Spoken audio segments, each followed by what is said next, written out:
ตัสสะภะคะวะโตอะระหะโตสัมมาสัมพุทธัสสะนะโมตัสสะภะคะวะโตอะระหะโตสัมมาสัมพุทธัสสะนะโมตัสสะภะคะวะโตอะระหะโตสัมมาสัมพุทธัสสะพุทธังธัมมังสังฆังนะมัสสามิ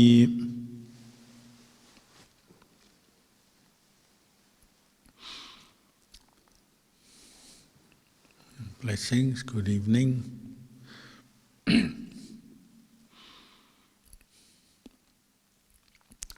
Last week I was in Thailand with Ajahn Kalyano and we went to the meeting of all the senior monks in the Ajahn Chah Sangha. But we also had the chance to make a statue of Sivali Thera, one of the 80 leading enlightened beings in the time of the Buddha. They were the Asiti Sawakas, they're both monks and nuns or bhikkhus, bhikkhunis in the time of the Buddha who reached Nibbana, so we are told, and still remembered today. Amazingly, we know their names, their life stories, their backgrounds. We know how they practiced, what inspired them, what obstacles they practiced and had to deal with, even though it was 2,500 years ago. These stories, or you can say they're just stories, but they give a certain human touch to the practice of Dhamma. And one part of Venerable Sivali's story is, well, how he came to become enlightened. So the legend is that he was young, he was a boy, when he was seen by Venerable Sariputta, who was one of the Buddha's leading enlightened disciples, and encouraged to ordain.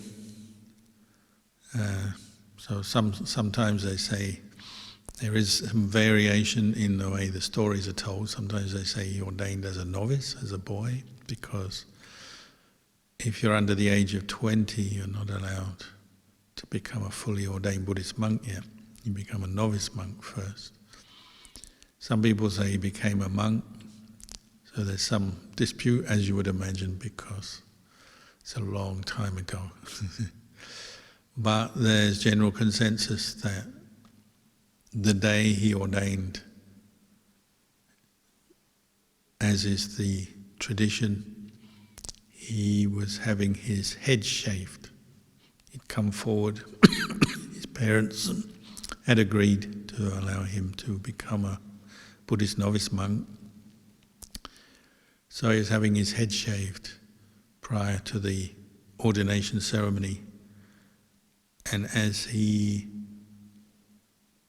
sat there with probably one of the monks shaving his head, shaving off his hair, which is symbolic of renunciation of the world, going forth, leaving the home, going forth to live as a Buddhist novice monk in the forest, abandoning the desire for sort of worldly aims, a career, making money, having a family or relationship. All the things you might aspire to, is like setting that all aside and saying, I'm going to take up the robes and the precepts of a Buddhist novice monk and practice for enlightenment under the Buddha.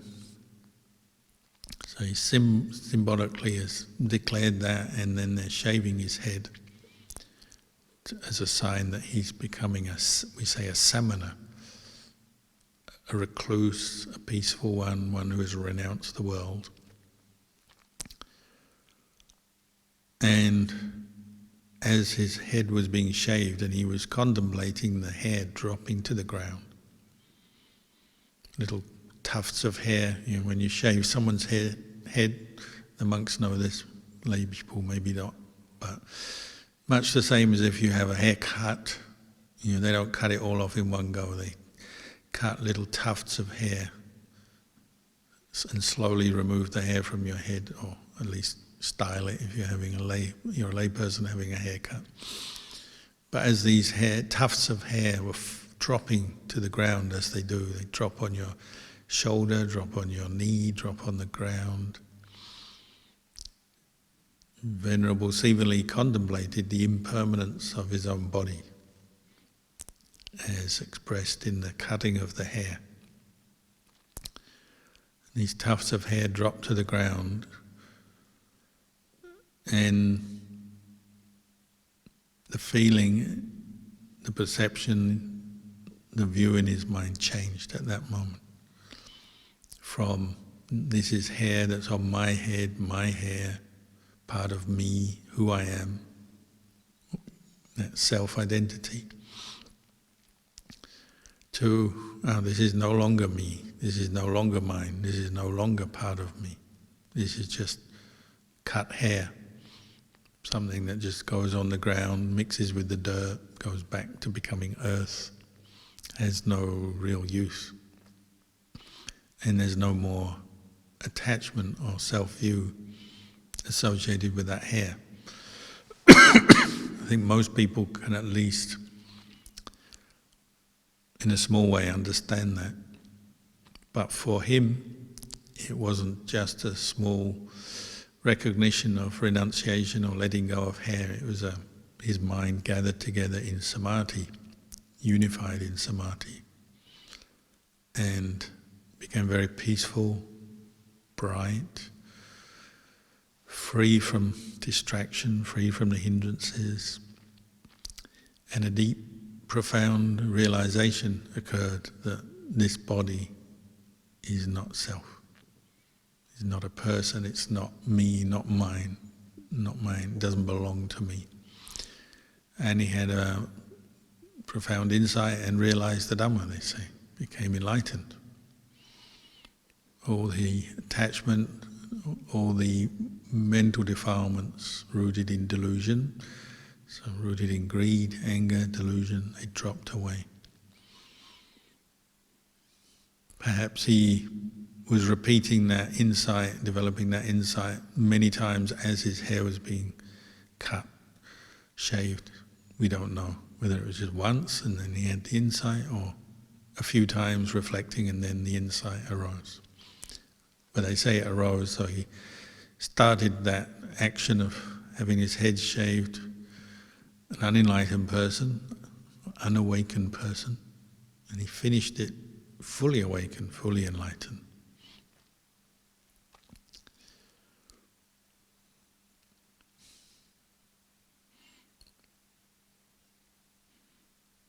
So, reflecting on Sivali, it just reminds us that humans can do this. They can bring the teachings of the Buddha into their heart, their mind.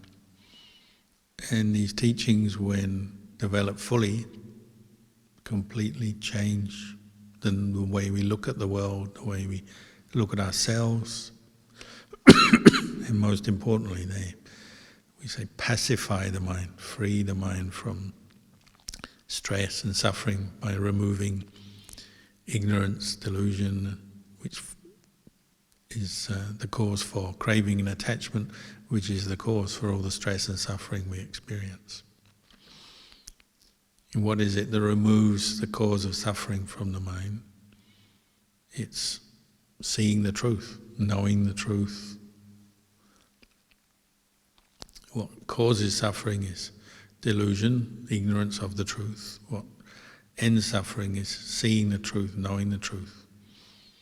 So in the case of Sivali, his hair, knowing, this body, however beautiful, handsome, he was young, so he probably had a healthy, good-looking body, but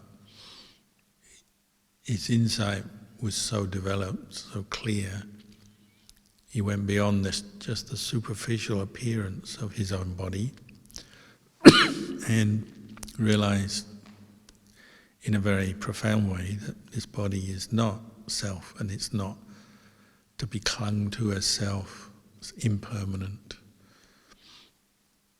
The dropping of the hair to the ground is a sign of impermanence. You could wait till the end of your life, when you literally die, whenever that may be, and for whatever the cause of death you have, but you could wait to the end of your life and know, oh, this body is impermanent. But for someone with sharp insight and is training in wise reflection, paying wise attention to their body, the insight can arise a lot earlier. You don't have to wait till you're old and sick and on your deathbed to have this insight.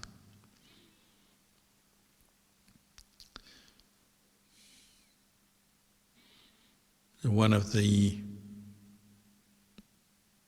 causes for this insight is the practice of wise reflection, or paying wise attention to the truth, to what's going on in the body and the mind, what we call yoniso manasikara, which is one of the essential qualities we have to develop in order to see the truth, penetrate the truth, understand where our suffering and stress comes from, but also to see the way out, what we need to do, what is the cause of suffering, the origin of suffering, but what is the end of suffering, what's the way out, or the way that leads to the end of suffering. In order to understand these truths, you have to pay attention. It's not just theorizing,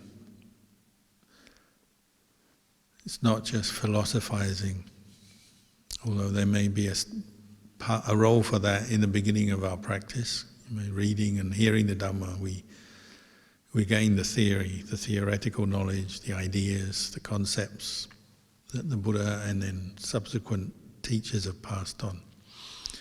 We gain the way of practice, what we need to do, but in the end, the mind has to actually know for itself directly.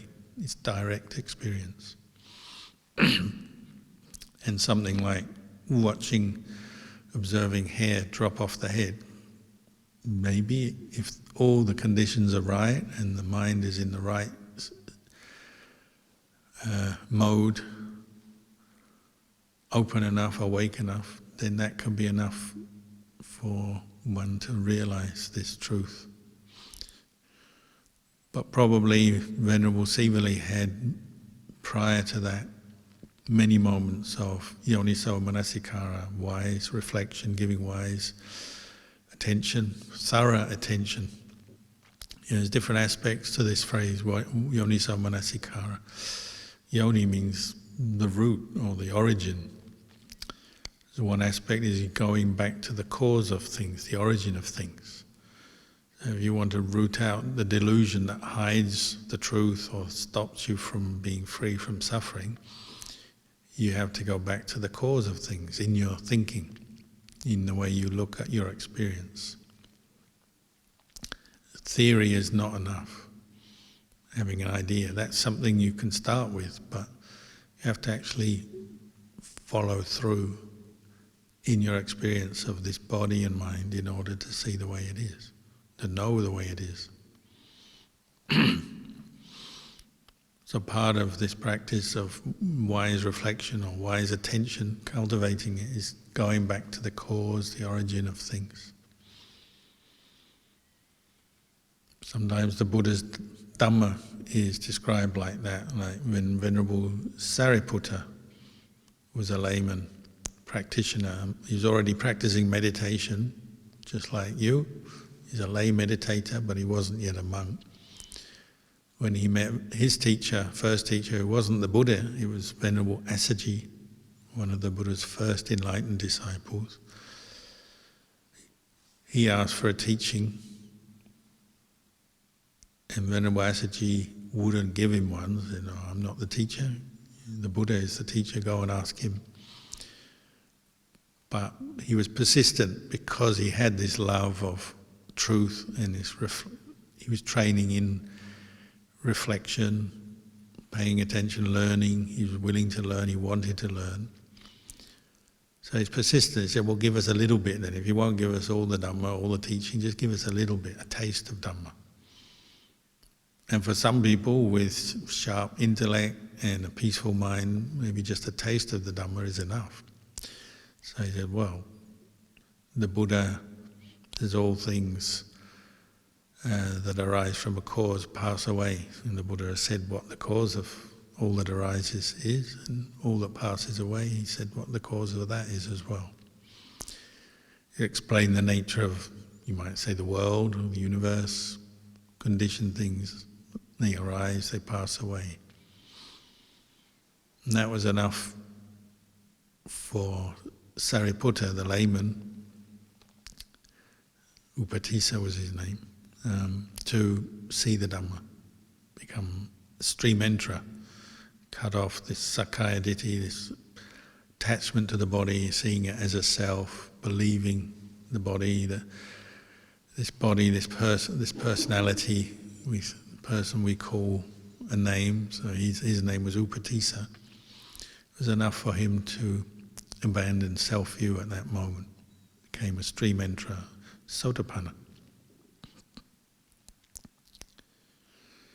So the Buddha, the Dhamma of the Buddha is, that's one way it's described. It's that description of everything arises from a cause, what that cause is, and everything that arises from a cause passes away. That's the nature of things. So Venerable C really had that insight. But for him it was the profound insight. It meant he completely abandoned all delusion and attachment to his 5 khandhas, not just to the body but also to feeling, perceptions, thought formations, and sense consciousness, what we call the 5 khandhas. Completely going beyond doubt, completely transcending any attachment to the 5 khandhas as a self, a person, a being, or as a source of lasting happiness. Our teacher Luang Por Chah, his way of describing the 5 khandhas was they're like a lump of red hot iron. He was brought up in the era where they still had blacksmiths who would make these metal shoes for horses, oxen, or tools that the villagers would use in their fields, ploughs and knives and things. They were made out of cast iron, steel, and fashioned by a blacksmith. So he would have been familiar with red hot iron that can be worked and bashed by a blacksmith, say. But a ball of red hot iron, there's nowhere on it that's cool or that you can touch without getting burnt. The whole thing is untouchable because it is red hot. You would, if someone put a ball of red hot iron in your hand, you would drop it immediately because you would feel the pain. You go, oh, this is suffering. You wouldn't even have to think about it. You wouldn't have to sit down and analyze it or discuss the theory of heat or what hot iron does to a human body, to skin. You just drop it without thinking because it hurts.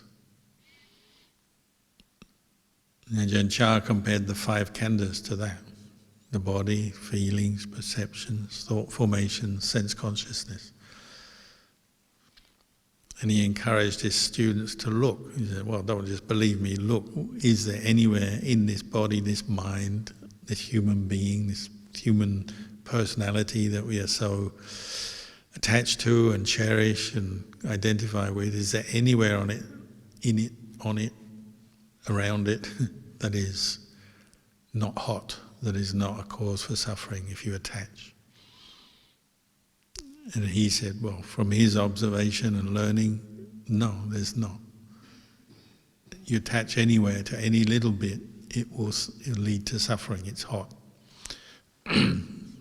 Even the good stuff, the pleasure, whether it's the kind of more normal pleasure of sense contact with pleasurable objects, seeing pleasant sights, hearing beautiful sounds, tasting delicious food and so on, or the most refined pleasure and happiness you can experience with the mind, say from deep states of samadhi,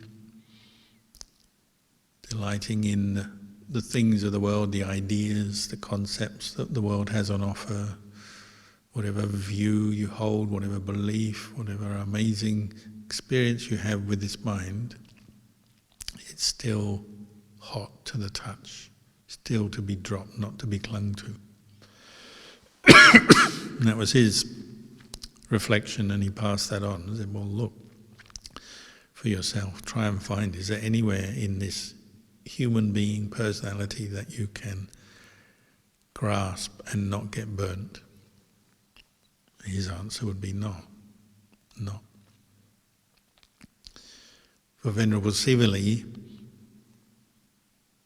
the hair was enough. You see the hair dropping off, well, this hair that, he was young, so I guess he already had a nice crop of hair, beautiful hair maybe.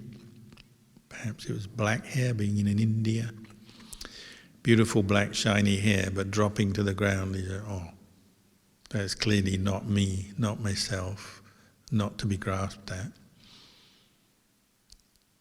I guess you could go along and you pick up the hair that's been cut from your head, keep it as a keepsake, and sometimes people do that. They keep a bit of hair, a lock of hair, maybe the lock of hair of the person you love, or the lock of hair. It could be your granny that you love. You keep a keepsake of your granny, a bit of hair, or your partner, or your child, or you keep your own lock of hair as a sort of memento of your own life. But the majority of your hair you wouldn't keep, and even that lock of hair you might keep. It's impermanent, it won't last forever. So for someone with clear eyes, the eye of Dhamma, just one lock of hair, one tuft of hair is enough to see this body is impermanent, suffering, because hair is suffering in the sense it doesn't last. No, you can't really invest a sense of self in your hair when hair breaks down into its component parts, earth, air, fire, water, atoms and molecules. It goes back to the earth. If you leave it in the forest here, you see the hair of animals, it just eventually becomes earth, becomes dust, dirt. So it's suffering, it's not self. You can't keep it forever. You either shave it off, cut it off when you're younger, or you lose it when you die. You don't take it with you when you die. So it's impermanent, suffering, not self. Sivali saw that. Some people don't see it, and they have to practice a lot more yoniso manasikara. Another aspect of this word, yoniso manasikara, doesn't just mean going back to the origin, it also means thorough, paying thorough attention, wise attention, or even fixed attention, putting fixed attention on different objects so you really understand them, know their nature. So in the case of Sivali, fixed attention on the hair coming off his head is like, it's not just watching with the eyes, that may be part of it to start with, but it's also drawing in the inference of seeing hair come off the head and seeing, this is impermanent, this is not self, it's gone now. What was on my head is now gone. And drawing that into his mind and really thoroughly paying attention to that fact. And because his mind was so clear, at the same time sees every other aspect of his human being, physical and mental, feeling, thought formations, moods, emotions would be the modern word perhaps, as impermanent, not self, not to be clung to as self. In the same way, just as hair tumbles off your head, well, thoughts and emotions tumble out of your mind, don't they? They arise, they pass away. If you cling to them, you suffer, because you cling to the pleasant, positive emotions. They don't last. They arise, pass away. So that clinging leads to suffering. When they pass away, you long for that good mood, that pleasant experience you had before. You want it again. You want it to last longer. But also we cling to the unpleasant emotional states, the negative thoughts, the suffering of the mind, don't we? When you cling to any negative thought or emotion, that's painful, mental pain, because you identify with it. Maybe you want to get rid of it. As most meditators would agree, you'll have negative thoughts arise all the time when you don't want them. You're just getting peaceful, and then you remember something that annoys you or disappoints you or makes you feel sad, and all the peace disappears and all the clarity and mindfulness disappears, and you're back stuck with disappointment and negative emotion. So positive emotions, negative emotions, pleasant moods, unpleasant moods, they're all impermanent suffering, not self. They arise, they pass away. They're constantly passing away, just as hair is constantly dropping off our head. Even after you've shaven your head, you'll still have hair grow, and then hairs will drop off every day when you shower, or when you eat food, or when somebody else prepares your food and doesn't realize, and their hair drops into your food, and then you discover someone else's hair in your food. Or when you clean a shower, bathroom out, and you find your hair or someone else's hair, you realize hair drops off it all the time. Just as thoughts drop out of your mind all the time through the day. They estimate you have maybe 50,000 thoughts a day. Short thoughts, long thoughts, random thoughts, deliberate thoughts, happy thoughts, miserable thoughts, profound, deep insights, stupid thoughts. You name it, but there's thousands and thousands of them every day, arising, passing away, or growing and dropping off, just like hair. They don't last. But because they all join together, they're we say they're dependently arisen, and they co-arise. Every thought will be accompanied by a feeling, a perception, a memory. We get this sense of self arise with every thought, every mood. Just as with the body we have a sense of self, and the body is made up of different component parts. Mind is too. But where's the self in it? Why grasp onto something that will only bring you pain because it doesn't last? It's suffering, it's hot like a lump of iron.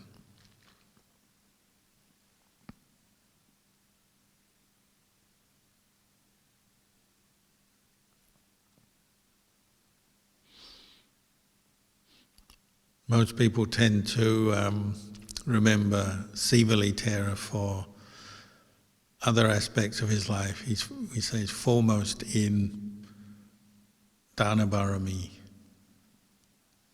or having previously given alms, given charity, practiced generosity. And so once enlightened, the fruits of this charity, generosity, his practice comes back to him. So wherever he goes, people offer him a lot of food, a lot of robes, a lot of whatever it is that people offer monks. Help, kindness, support, so much that he could have a large retinue or group of monks with him wherever he went, because there was always plenty of food and other things to support them. So people tend to remember that. Perhaps it's more attractive. Some people love to have an amulet, a statue of Sivali, keep a little amulet in their purse, their wallet. They feel like they'll never be poor. Keep a statue of Sivali at home on the shelf. Never go hungry, never be without. Maybe you'll never experience foreclosure on your house, your mortgage, because you've got Sivali helping. But don't be too careless. You also have to pay the bills and earn the money. I think Sivali would say that. But even dana is temporary, isn't it? There's suffering in dana and the fruits of dana. You practice generosity and it comes back to you. Things come your way because you've been generous before. It comes back to you. But it's still temporary. Even if people do help you, that help is temporary. Things don't last. That tends to be what people like about Sivali. Brings a lot of joy, feeling that if you got Sivali's blessing, then you won't be poor. In the end, better to be rich in the Dhamma though, isn't it? Rich in internal Dhammas, sila, samadhi, panya, wisdom. To train in yoniso manasikara is the direct cause for wisdom. People often say, how can I be wise? I'm so ignorant of the Dhamma and I suffer so much. How can I be wiser? I want to be wiser. I want to know more, be more pure, more peaceful. Oh, we'll practice yoniso manasikara, and that's your inner wealth. Outwardly, well, you may need to hear talks and ask questions and read books and listen to the Dhamma. Inwardly though, you've got to practice paying wise attention to phenomena, physical phenomena, mental phenomena, your body, your mind, the truth. Another aspect of yoniso manasikara is samadhi. To pay attention to something so that you can really know it and understand it, you need to keep your mind fixed there. So actually, yoniso manasikara, wise attention, is supported by the practice of mindfulness, right effort, and then right samadhi. When you can look at something, observe, you can see its true nature better, because your mind is still, undistracted. It can know things from moment to moment to moment, and this helps to expose the way things are. Say, like having enough attention to watch hair drop from your head to the ground. If Sivali didn't have samadhi, didn't pay attention to this hair falling to the ground when he's having his head shaved, his mind would wander off somewhere else, maybe thinking of home or wondering about the future, what's going to happen, maybe just thinking, what am I going to eat today, or when am I going to go to bed, or something like that. He wouldn't have got enlightened. But because he paid fixed attention and wisely reflected on what was going on, he could draw the Dhamma out of that situation, that experience. So yoniso manasikara also requires samadhi, requires mindfulness and a mind that is paying attention and calm and still. When things move too much, you can't understand or see anything in that. You can know that your mind is very agitated, distracted, thinking a lot, but you don't get a lot of detailed or profound knowledge from that. You get something, you say, oh, I'm not very peaceful today in my meditation, I was thinking all the time, not very settled, not very mindful.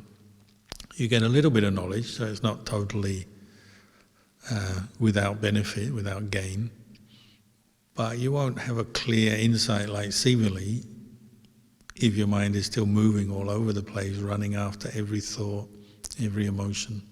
So we also need to train in mindfulness, calm the mind down, pay attention, so that we can learn about what the mind is contacting and engaged with. It's a bit like the pond out the back of this hall. When it's raining, you can't see anything in the pond because the rain disturbs the surface. When it's windy, The ripples, the waves on the surface, also they mean you can't make it so you can't see anything in the pond. But say it's a clear skied, still, winded day. There's no wind, there's sun, there's not many clouds perhaps. The water is clear, not moving. Then you can see things. Some people think our pond doesn't have any fish or life in it. Actually, there's a lot of fish in there. Most of the time the water is kind of muddy or dark or stirred up. You don't see the fish, but when it's very still and the wind stops and the sun is out, you can see fish in there. Big fish, little fish. Actually, quite a few different kinds of fish even, not just one. There's eels and there's trout and there's redfins and there's other stuff I don't even know the name of. And other kind of animals as well. There's insects and other things. When it's still, you can see that, and you can see the plant life as well. Just like your mind, when it's still with mindfulness samadhi, then you can wisely reflect on what's going on, what's happening. You can see cause and effect, or karma at work, what leads to what. You can trace things back to the root cause. And you may have a view that something is really good, you like it. So that becomes your view, this is really good. So every time you think of that thing, that person, that food, that product, you have desire arise. Desire moves the mind. Where do these movements of the mind come from? They come from desire, which is fed by different kinds of attachment. You like things, and that's what leads to one kind of movement, thinking about, wanting. You don't like certain things, it's another kind of movement. I don't like this, I don't want this. Well, your mind ripples and is agitated by that kind of movement. If your mind is not still enough, you won't see these movements, so you can't really trace them back to the cause and then remedy or abandon the cause. So yoniso manasikara is supported by mindfulness, stillness of mind, paying wise attention, thinking things through and watching, learning from experience, looking thoroughly at what's going on until you understand. When the mind really understands, it lets go, because it knows that if I cling to this, cling to the body, cling to this feeling, pleasant or unpleasant or even neutral feelings, if we cling to them, it's suffering, leads to suffering. When your mind is more still, you can see that, and then you let go.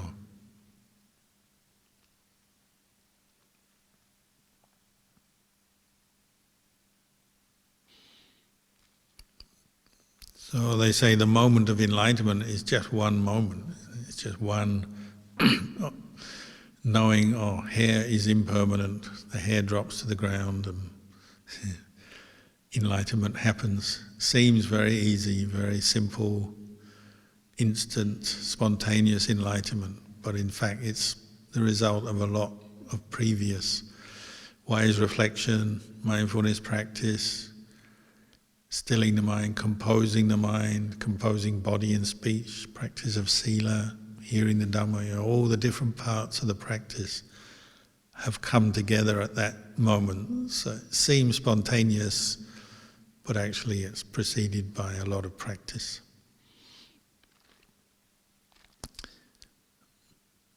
But sometimes it's helpful to reflect on the lives of the masters, the enlightened ones, whether it's the Buddha or Sariputta or Sivali or Ajahn Chah or any other enlightened teacher.